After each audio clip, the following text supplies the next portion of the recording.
thing finally that I want to ask you, Gauri, there is a saying that India lives in the villages. From your perspective, what would it take for more women from our villages to become like Gauri?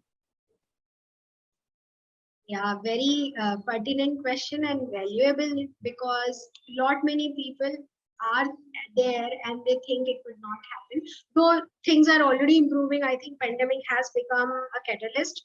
And now people are hiring from tier 2 and tier 3, and there is no more location barrier. Correct. And there is internet, so people know what's happening. I think one thing if we have to change is to give them more exposure. Correct. For me, the most difficult part was to stand in front of someone and speak. And it was so bad that I would hide behind my mom's sari all the time, and I'll just go in her lap and hide even from the guest. So I did not have any exposure being in village, and I was an introvert child also. And both of these deadly combination led to Gauri being inside her shell all the time. Correct. So this exposure and now this online things are really good, but school should have some way for people to go there and support. So say you and I go there and talk to them. You and I go there and teach them what's going on in cities. I think this is one thing which will really help. Wonderful, wonderful, wonderful. I think it's like, it's about the contribution of people to uplifting them, right? So it's a responsibility for people who are currently in the privileged side to start looking at that, right? Absolutely, yes. Wonderful, wonderful.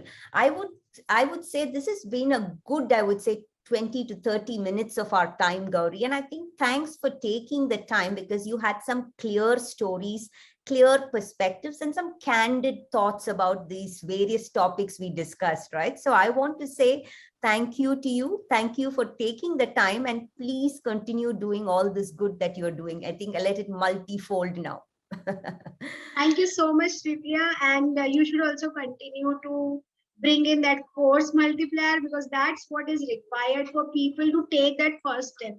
Correct. You need a large force for people to take that first step. It can be anything. It can be a talk. It can be an event happening in life. It can be a failure. It can be anything. So if you and I can become a trigger like this, nothing like it.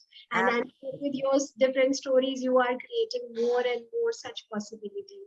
Correct, correct. Thank you so much, Gauri, and thanks for taking the time, and let's stay in touch. Yeah, thank you so much. Wonderful, wonderful. Take care. Bye-bye.